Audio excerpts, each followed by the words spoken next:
الله الرحمن الرحيم السلام عليكم ورحمة الله وبركاته كلنتي وعن أول سنة داود كسر دواد برنامج حساب بدنا ترتك على بورك جناحسية جامعة ذلك سنة كلا بدكون يلا باتن رمضان كريم سور دوادا وحن سيدرن سور دوين يا داود يا شور بينت كلا دوين كلا صعتها برنامج حساب بدنا ترتك على بورك جناحسية وحرجينا أنت برنامج هو شتانا معلومات بين جناحسية كفاية سنة حق بدنا تكيل دوتان waxaan jeclahay barnaamijkeena in ugu horeyn aan u yeedhno xubnaha guddiga ayaynu midmid soo dhaweyn doonaa shacabkada igula soo dhaweyn doontaan waxaan u yeedhi doonaa gudoomiyaha guddiga kala saaridda dhalinyarta aqoonyahanka ahna halabuurka barnaamijka professor Mubarak Ibrahim R waxaa kaloo u yeedhi doonaa Cabdiraxmaan Cali Xirsi oo ka mid ah ganacsatada isla markaasina ka mid ah guddiga habeenkan caawa halkan wax ku kala saaraysa Cabdiraxmaan ila soo dhaweeya waxaan u yeedhayaa Abdi Yusuf R oo isaguna ka mid noqon doona xubnaha ganacsatada halka dadka ku kala saaraya caawa iyo guddigeena ugu dambeyn waxaan u yeedhayaa Ismaaciil Meecad waa kuma Abdi Yusuf R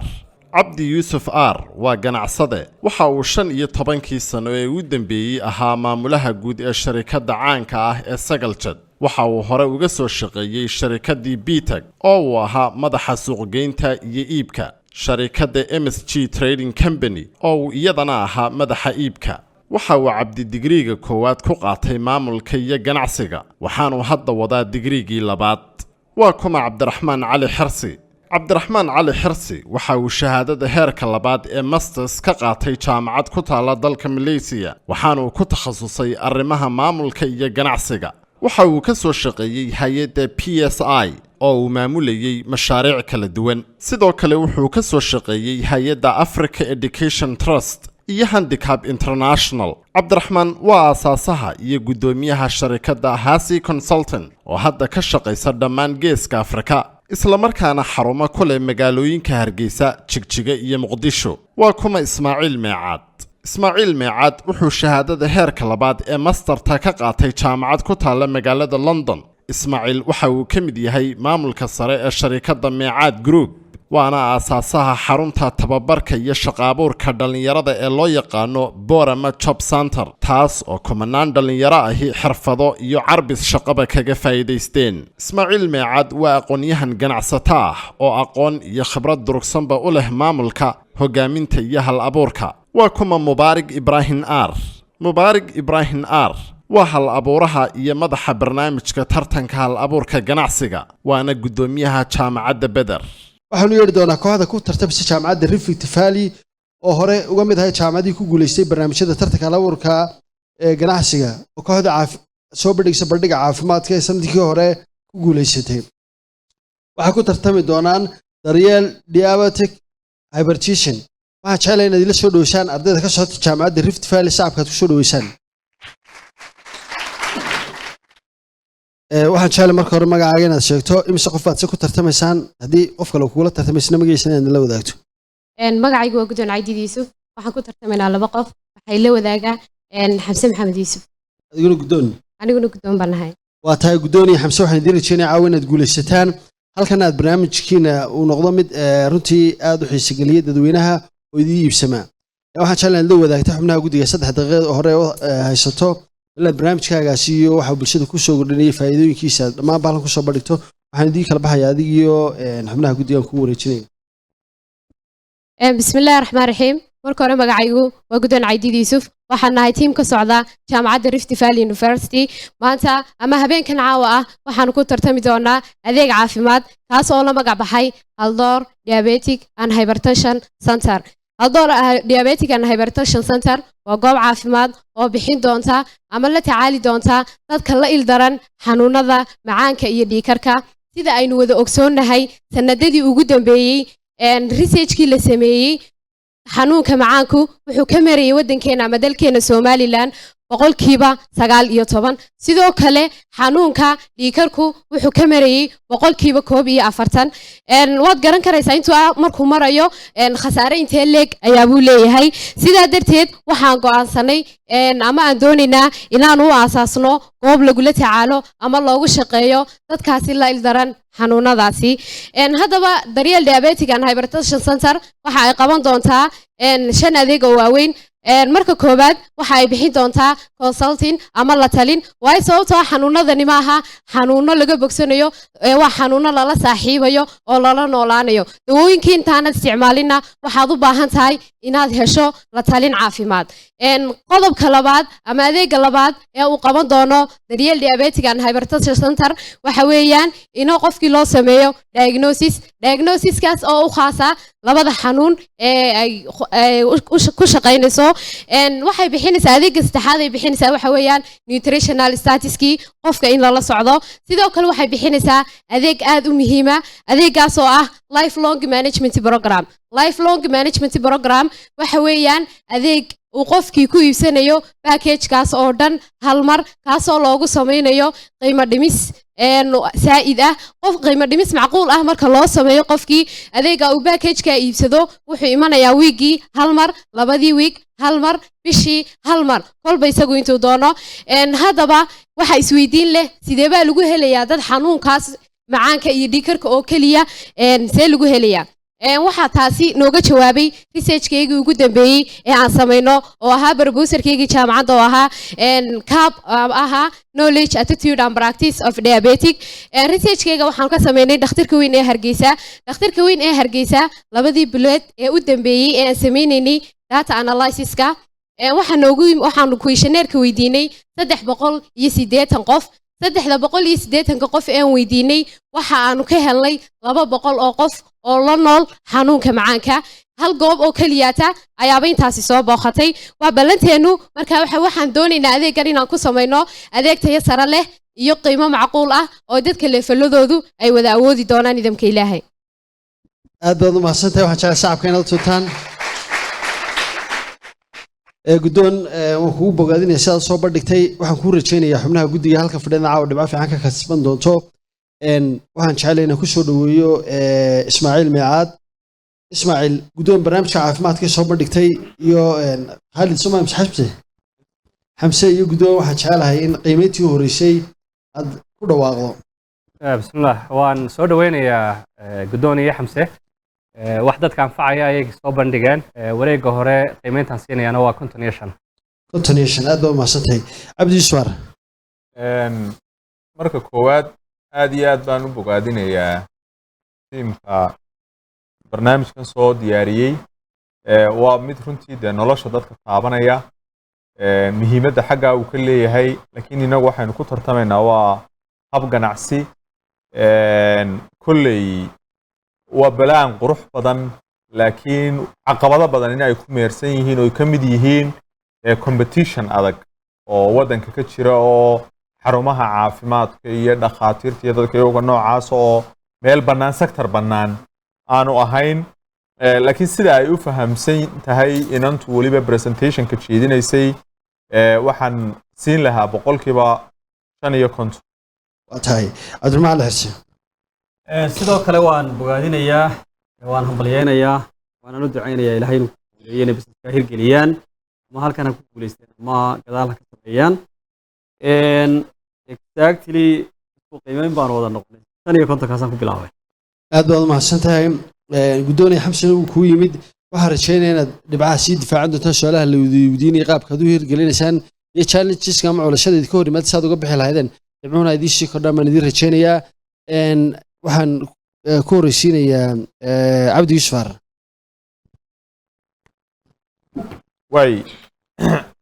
intii presentationka aad waday waxaad xoogga saartay daraasadaha aad ka samayseen barnaamijkan iyo xog aad ururuseen iyo baahi iyo waxa aad qabanaysaan inkastood halkan ku soo qortay kharashka ku baxaya eed u baahan tihiin bal guddiga iyo dadweynahayna daawanaya waxaad ku qancisaan adigoo koobaya iibka aad doonaysaan inaad samaysaan bishii ama dakhli intee leeg baa idinka soo gelaya kharashka billaha idinku baxaya iyo faa'iidada aad samaynaysaan adigoo oo isdul taagaya mid walba intaasaanu kaa ka samaynayna intaasaan baadhistaasaanu samaynayna waxaa waanu iibinaynaa dakhli ahaan iyo kharash ahaan ood mid isu dul istaagto بسم الله الرحمن الرحيم مقعي صلوه صوت محمد يوسف ان كجواب سؤال ويديي جديد اما باناليسكو ولي سؤال دنبه اه نت بروفيت انو فايده دونو اما وحي فايده هي نوgu jirtaa sida ay inantu soo sheegtay ama presentation kusoo jeedisay ayna ku xustay inaan dhakhtarka weyn oo kale aan ka sameynay researchkaasoo ahaa diabeteska khuseeyey kaasoo nagu difaacanay proposalkayga jaamacadda waxayna soo sheegtay labada bilood in difaacanay book ama data collectionkan ku jirnay in 200 oo qof hal bil gudaheed aan xog ka ururnay 200 isugu jiray maxaa risk factorska xanuunka dad risk u ah iyo dad isugu jireen dad macaankii qabay sidaa daraadeed halka waxaan iyadoo aan ku duulno in xanuunkan macaanku ama dhiikarku aad u fara badan yahay ama bulshaduna aad ugu badan yahay waxaa noo cadaatay 200 ee qof ee maalinkii imanay oo kale inaanu saambal ahaan u qaadano ama bishiina soo aanu sameeyno data collectionka inaanu saambal ahaan u qaadano aanu qaybino 30 cisho ee aan bishii shaqeynino marka halka waxaa naga soo baxday maalinkii minimum marka bulshadeena waliba loo eegay halka ugu hooseysa in maalinkeena soo boqon karayaan 6 qof ama 7 qof ama 6 qof haddii aan nagu qoran proposalkayga ama business plan-ka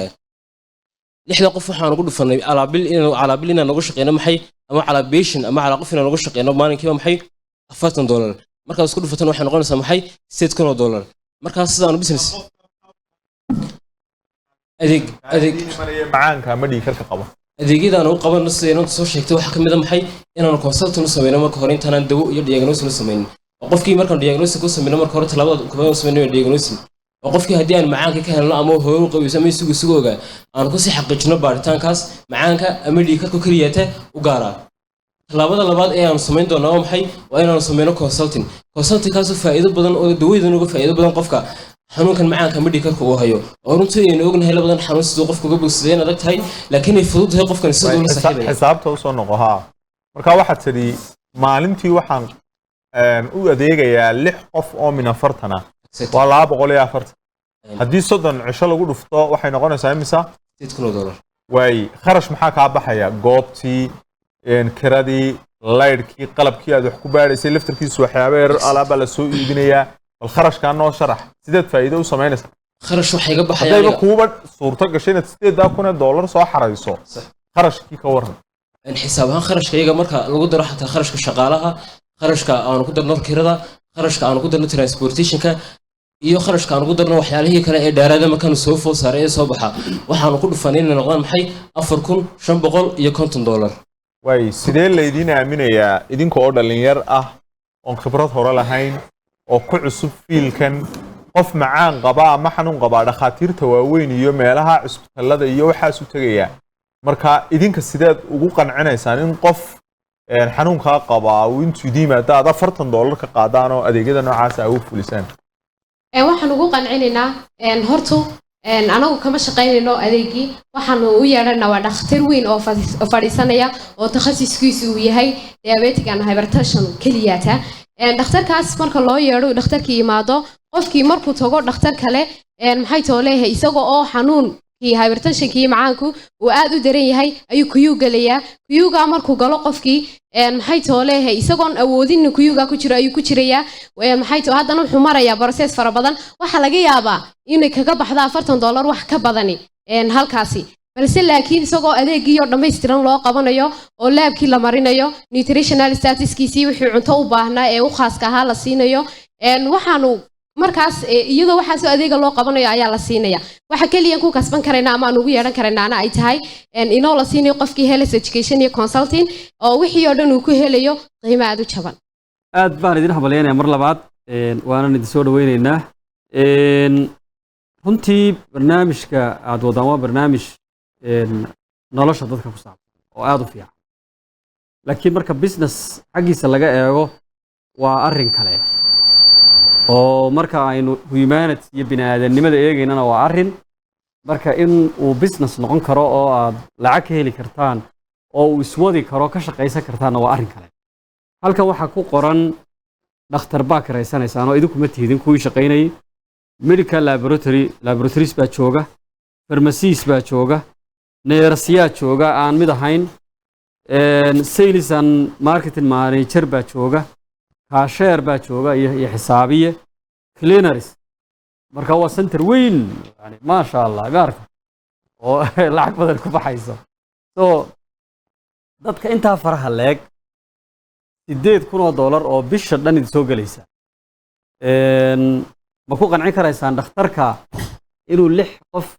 uu maanta dhan u fadhiyo oo maaragtay waayo dhakhaatiirteenna waad ogtahayoo waxaa lagu arkaa lacag kaadhka yacni waxay lacag badan ka shaqaystaan intaan dawo la gaadhin iyo wax kale waa kaadhka yacni in la arko oo keliya marka dhakhtarka bilaa camalka ah ee aad helaysaan ee 6 qof maanta oo dhan idinku shaqaynaya halkee ka keenaysaan waxaan wadada iyo lacagtan yar sideed isugu qabanaysaan hortu laba jaanis labada waan haysanaa wiilkii la socda waxa weeyaan laboratory waa lab aan waxaan ahay public health nurse waan leeyahay qualificationkaygu weeyaan labada horta halkaasaan iyaga kaga kaaftoomaynaa cleanerskii kuwa kale marka laga imaado dhakhtarka noo imanaya maadaamuu businesskayga cusub yahay ganacsiguna markuu cusub yahay waa riski ganacsigu asaliyan boo riski taker markuu cusub yahayna khasaariyo faa'iido labadaba soo diyaar garoobaysaa markaas ay tahay dhakhtarka waxa laga yaabaa isagu maadaamuu isagu dhakhtarku aanu ciyaar kuugu imanahaynin isaga qiimahu qaadanayo ama wuxuu samaynayo isaga waan kula soo heshiinaa laakiinse inta ka hooseysa farmasiga iyo maxay toole qofka kaashiyarka oo isagu soo raaci doono mooyaane inta kale maxay toole annaga maarayn doonaa taasina waxay noo noqotay fursad uu santarkeegu uu ku shaqayn karayo adeegyada bixinaysaan wax alaabi kuma jirto waa dawo kuma jirto waxa weeyaan waa la talin iyo tusaalayn iyo waxbaris adeeg qofkii tusaale ahaan oo kale marka aad uu idin yimaado oo dhakhaatiirtu caadiyan macnaa sektorka dhakhtarada marka la joogo dadkeennu waxay yaqaanaan dhakhtar magac leh oo la yaqaanay oo 20 sano iyo in ka badan shaqaynayay oo soo baxay oo de magaciisu maartay waa qof cusub dhakhaatiirtu maalmo bay soo qalin jabiyaan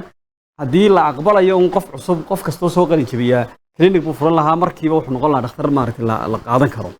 markaas sidee bay maartay u suurto gelaysaa macmiilku inuu intuu idin yimaado lacag bixiyo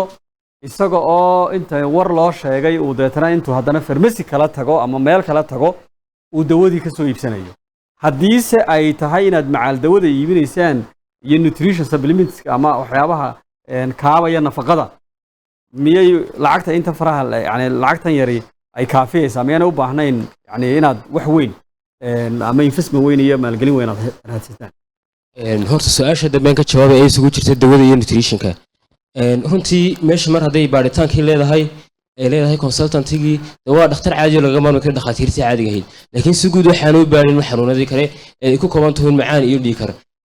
dabcan waan oran karaynay dawooyinka ama farmasiga kharashka ugu faraha badan baa ku baxaya laakiin maadaama farmasigii ama dhakhtarku uu baarayo ama goobta caafimaad ka shaqeynayso dhiikar iyo hypertension iyo macaan kaliya tahay dabcan farmasigina waxa oolaya kaliya to maxay waa dawooyinkii u khaaska ahaa macaanka iyo dhiikarka marka halka waxa yaraanaya expensiga ama kharashaadkii faraha badan ee kaga bixi lahaa farmasi iibiyo dawooyin xanuunada guud baarayso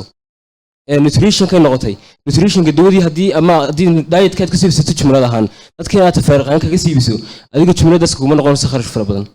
oo uu kaa go'ayaa waan aad baan idin salaamayaa labadiinaba waxaan rajeynayaa insha allah haddii aad xaggan ku guulaystaan iyo haddii kaleba inaad fikirka sii wadi doontaan su-aaliyahan qabay badankooda waa la idin weydiiyey keliya waxaan rabaa in aan idin weydiiyo 2 qodob qodobka koowaad waxaa weeye 200 oo beeshan baad ku tala gasheen ama bukaan inuu idin yimaado muddo intee leeg baad leedihiin maadaama meesha cusub tahay how long muddo intee leeg baad idinku qaadanaysaa inaad 200 gaadhaan waxaa noogu jiray adeegan qabanayno lifelong management program qofkii hal mar waxaa laga yaabaa qof inuu hal qofi kugu soo noqdo bishii 2 ama 3 jeer isagoo kaa qaadan programkaasi inuu kugu soo noqdo markaa 200 qofi saasay ku buuxsamaysaa iyadu su-aasha waxa weeye yani bisha koowaad imisaad filaysaan ta labaad ta saddexaad markaad intee jirtaan baad 200 gaadhi doontaan macmiilka horta runtii haddii business bilaabayo businesska cusub yahay waxay ku xidhan tahay marka hore inaad macaamiilka aad kasbato si aad u qiyaasan karayso maxay inaad xaddiga macaamiilka ku soo keensanaya miyaad garanaysaa muddada su-aasheed waa intaas dabcan haa bisha ugu horeysaba marka baad bisha ugu horeysa filaysaa bisha ugu horeysaba 200 qof laana maalinkii waxaan ku qiyaasanay maxay 6 qof 6 qofna marka eega bulshada way ka dhan tahay aan soo koobno waqtiga xanuunkan waa macaan iyo dhiikar waa xanuuno saad sheegteen lala nool yahay ma ahan meel hadda yani pain qofku xanuun ka dareemay durbadayba haw emergency ku ordayo lacag miiska dhigaya ma ahan taasi markaad ka duusho dadkii aw xanuunkaa qabay ee dawooyinkeega haystay isticmaalaya iskala noolaa maxay tahay baahidan emergency-ga ah ee maalintaada baaku furteenba durbadiiba kuyuul idinka soo galaya bishii koowaadba 200 oo qofi albaabka idinku imanayaan ee qofka saa u eryanaysa maxay tahay cusub een hadda aanan noo muuqanin horta ganacsi marka la sameynayo marketing kama soo hadho ama suuqgeynta loo sameynayo wixiina ma fududo wuxuu u baahan yahay dadaal fara badan iyo marketing fara badan in la geliyo markaasay haddaad dadaalkeedii iyo juhdigeedii keentid marketingkiina aad wanaajiso sababtoo ah dadkeenu social media aad baa loogu wada xidhan yahay dadkeenu waa wada oral society iyo society saad ku gaadhaysaa maaha qofka maxaa kuu soo kaxaynaya waxay soo kaxaynay dadkeenu waa wada oral society waxa laga yaabaa hal qof oo maalin ii imi oo adeegan si fiican aan ugu shaqeeyey oo iga tegey inuu gaadhsiiyo mid kastoo inaga mid qoyskiisa haddaanu aabihii qabin ama hooyadii qabin qof ka mid ah qaba say u sii socoto ugu dambeynta way faafaysaa adiguna wata hawlaha taa waqtigeyga laakiin kumaad tala gelinaya bishii koowaadba 200 baad qorshaysatay inaad hesho faafitaankaada waqti buu qaadanaya soo ma haye laakiin sida business plan-ka nagu jira waxa ku qoran maxay bela waxaan ugu qoran inaanu sameyno promotion ama xayeysiin iyo suuqgeyn marka waxaan kale inaanu sameyno promotion ama xayeysiinta waxaan ku soo xiri lahaa maadsantiin waxaan ku soo xiri lahaa 3,150 kharashka idin qoran bisha koowaadba marka laga yimaado maalgelintan hore waxaad ku isticmaalaysaan haddii ay intaa gaadhi weydo oo waxa idin soo galaya kaba soo qaatiin aad nin raacnay haddii intaa gaadhi weydo maxaa xala kharashaadka idinka baxaya bishii waa 3,150 saacad ku qorteen bal ka soo qaad bay haddii macmiilka idin imanaya intaa aad ka sameyn weydaan maxaa talaa lacagla inta haddii ay ka yaraato kharashaadka naga baxaya oo macmiilka ka sameeyno waxa noo taalay lacag dhigaala Soomaa marka lacagta dhigaalka abisha ugu horeyso kala bixin karnaa hadiiba lacag bisha ugu horeyso macmiilku inta uu ka yaraado macmiilkana soo booqanaya marka dabcan bishii ku xigto oo kale dad markuu barnaamijkan programka uu sii faafo dadkuna ay arkaan adeegyada aanu bixin maadsantahay aad baad u mahadsantihiin waan idin bogaadinayaa Khalid iyo Xamse iyo Gudoon waxaan rajeynayaa waxaad soo gaadhay wareegii labaad in dhibciinii wax iska bedelaan baan idin rajeynayaa oo halkan aad difaaci aad samaysaan waxay ku kordhi doonaan ma rajeynayna wax iska dhimaan waxaan idinku wareejinayaa go-aanka oo ay leeyihiin guddiga halkan fadhiya bal waxay ka fahmeen maadaama iyagu ganacsatada aan noogana khibrad badan yihiin qaabkii aad isku difaacdeen iyo sida u dhisay mashruuciinu Ismaaciil Meecaad ugu dambeeyay waxaan weydiinayaa Ismaaciil markay is difaaceen Gudoon iyo Xamse maxaa kaaga baxay maxaad iska bedel dhibcaagii hore waa tahay Cabdi Suwaad anigu 5 baan ka jiray 5 baad dib ugu la noqotay Ismaaciil waxaan jeedaa Cabdiraxmaan Ali Xirsi aniga runtii arkaya in barnaamijku aad u qiimo badan yahay oo kulana talinaya inay runtii sii wadaan sidan ay uga fikirayaanna si ka weyn ay uga fikiraan waayo barnaamijku uu ka baaxad weyn yahay sida looga fikirayo intii hore 55 ahayd 5 baan ka jiray waa tahay waxaa inoo hadhay wareeg kale oo wareegii saddexaad Xamse iyo Gudoon waxaan u rajeynayaa inay guuleystaan wareegii dambena ay ka soo bixi doonaan shacab ayaan jeclaan igula sii dhaweysaan daawadaalintaas waxaan kusoo gabagabeynaa qayb ka mid ah wareegga saddexaad oo ay ku tartamayeen jaamacado kala duwan tiimkan iyo kooxdan tartamena waxaan u rajeynayaa inay guuleystaan isla markaasina ka soo dhexbaxaan saaxiibadooda kale barnaamijkan mid lamid intaan ku kulmayno waxaan u mahadnaqayaa xubnaha guddiga barnaamijka kala saaraysay ee dadweynihii qaybta ka ahaa howlwadeennadii saxaafadda ee taagnaa muddadii dheereyd ee barnaamijka la kala saarayay sidii ay u tamin lahayn sawirro iyo muuqaallo qurux badan ee madaxa barnaamijka Professor R iyo dhammaanba howlwadeennada iyo maamulka iyo mas'uuliyiinta bangiga caalamiga ah Premier Bank oo uu hagar baxay inuu maalgeliyo barnaamijkan barnaamij kale oo kala mid ah ku kulma dhamaantiin ku dhaafnaa assalaamu calaykum waraxmatullaahi tacaala wabarakaatuh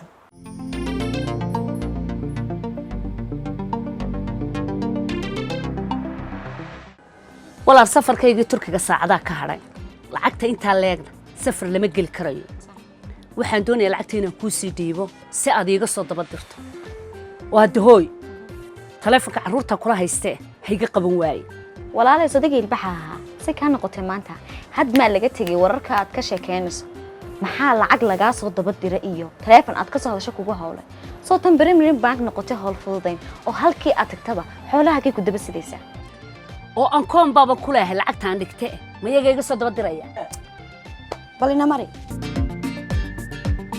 ku soo dhawaada Premier Bank maxay idinka caawiyaa Mastercard baan u baahanahay